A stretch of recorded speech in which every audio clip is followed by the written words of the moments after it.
Praise the lord. ఈరోజు దేవుని వాగ్దానము, ఆయన ఎవ్వనిని గద్దింపక అందరికిని ధారాళముగా దయచేయువాడు. అయితే అతడు ఏమాత్రము సందేహింపక విశ్వాసముతో అడుగవలెను. ప్రజలార, భక్తుడైన యాకోబు ఈ విధంగా అంటున్నాడు, ఎందరైతే దేవుణ్ణి అడుగుదురో వారు ఎంతమాత్రము సందేహింపక ఎంతమాత్రము అవిశ్వాసమునకు చోటియక పరిపూర్ణమైన విశ్వాసంతో అడుగవలెను. మన ప్రభువు తప్పక దయచేయును.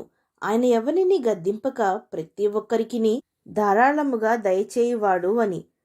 ప్రజలారా, ఇక్కడ భక్తుడు జ్ఞానమును గూర్చి సూచించుచున్నాడు.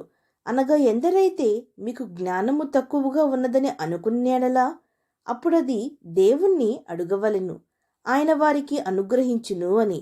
ప్రజలారా, ప్రభువు బిడ్డలమైన మనము ఎవరి మీద ఆధారపడము, మనుష్యుల మీద అస్సలు ఆధారపడము. రాజులను నమ్ముకొనుట కంటే యెహోవాను ఆశ్రయించుట మేలు అని దేవుని వాక్యము సెలవిచ్చుచున్నది. అయితే ప్రజలారా, మనము దేవుణ్ణి ఏది అడిగిననో అది తప్పక ఆయన మనకు దయచేయును అన్న విశ్వాసమును కలిగి ఉండవలెను. అయితే మనమేమి అడుగుచున్నామో అది జాగ్రత్తగా పరిశీలన చేసుకొనవలెను. భక్తుడు అన్నట్లుగా, మీరు ఆశించుచున్నారు గాని మీకు దొరకుటలేదు. మనము ఎన్నో ఆశించుదుము, ఎన్నెన్నో ఆలోచించుదుము, ఎన్నెన్నో కోరికలు ఆశలు ఈ మనుష్యులకు లోకంలో పుట్టును.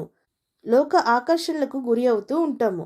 కాబట్టి మనము ఏవేవో దేవుణ్ణి అడుగుచూ ఉంటాం. మీరేమి అడిగినను మీ భోగముల నిమిత్తము వినియోగించుటకై దురుద్దేశంతో అడుగుదురు గనుక మీకేమీయూ దొరుకుటలేదు అని యాకోబు భక్తుడు సెలవిచ్చుచున్నాడు. ఇతరుల పట్ల మన పగ సాధించాలనో, మన కక్షలు కుతంత్రాలు తీరాలనో, లేక ఇతరులను హీనపరచవలనో, లేక ఇతరులతో పోటీ పడవలనో, అందనంత ఎత్తులో స్థిరపడవలనో, భోగముల కొరకో, పేరు ప్రశంసల కొరకో, స్వార్థము కొరకో, చెడు ఉద్దేశములు, సాతాను ఆలోచనలు హృదయంలో ఉంచుకొని దేవుణ్ణి అడిగినచో వాటిని దేవుడు ఎన్నటికిని అంగీకరించడు. మనం ఏది అడిగిననో అది దేవుని చిత్తానుసారముగా ఉండవలెను. మనము ఏది చేసినా, మన జీవితంలో ఏది జరగాలన్నా అది దేవుని మహిమార్థమై ఉండవలెను.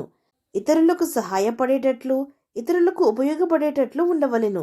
మంచి ఉద్దేశంతో అడుగుడి.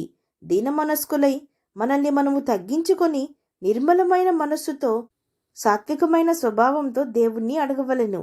దేవుడు ఖచ్చితంగా దయచేయును. అలాగున కాక దేవుడిస్తాడా లేడా అని ద్విమనస్కులై ఉండకుడి.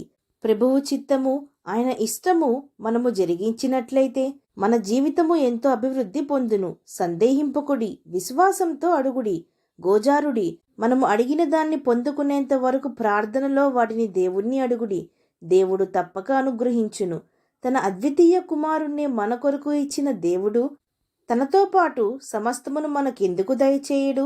భూమి కంటే ఆకాశము ఎంత ఎత్తుగా ఉన్నదో మీ తలంపుల కంటే నా తలంపులు అంత ఎత్తుగా ఉన్నదని దేవుడు సెలవిచ్చుచున్నాడు. మేలైన తలంపులే మన పట్ల దేవుడు కలిగియున్నాడు. కాబట్టి ప్రజలారా, ఎంతమాత్రము ప్రభువును అడుగుట విషయంలో సందేహింపక పూర్తి విశ్వాసంతో ప్రార్థించుదాం. ప్రభువు మనకి ఇచ్చేవి ఎవరూ ఊహించలేరు, ఎవరు గ్రహింపనూ లేరు. అట్టి వాటిని మనము పొందుకుందాం. విశ్వసించిన వారు నాతో పాటు ప్రార్థనలో ఏకీభవించండి. ప్రార్థన. పరిశుద్ధుడా, ప్రేమగల తండ్రి, ఈరోజు మీరిచ్చిన ఈ వాగ్దానమును బట్టి మీకు స్తోత్రములు. దేవా, బుద్ధి జ్ఞానములు సర్వసంపదలు మీ యందు గుప్తములై ఉన్నవి గనుకనే మీ దగ్గర సమస్తము దొరుకును అని విశ్వసించి మీ చిత్తమైన వాటినే మేము అడుగుటకు, మీ చిత్తమే మా జీవితంలో నెరవేరబడుటకు మా ప్రతి ఒక్కరికి సహాయము దయచేయమని వేడుకుంటూ, చింత దిగులు మానివేసి నిర్మలమైన హృదయమును కలిగి ఉంటే మీ సమయంలో సమస్తమును చక్కగా చేయుదురు అన్న గొప్ప నిరీక్షణ, విశ్వాసము కలిగియుండుటకు మా ప్రతి ఒక్కరికి సహాయము దయచేయమని ప్రార్థిస్తూ, సమస్త మహిమాగంతులు మీకే చెల్లిస్తూ, ప్రభువైన యేసుక్రీస్తు నామం పేరట అడిగి వేడుకొంచున్నాం పరమ తండ్రి. ఆమేన్.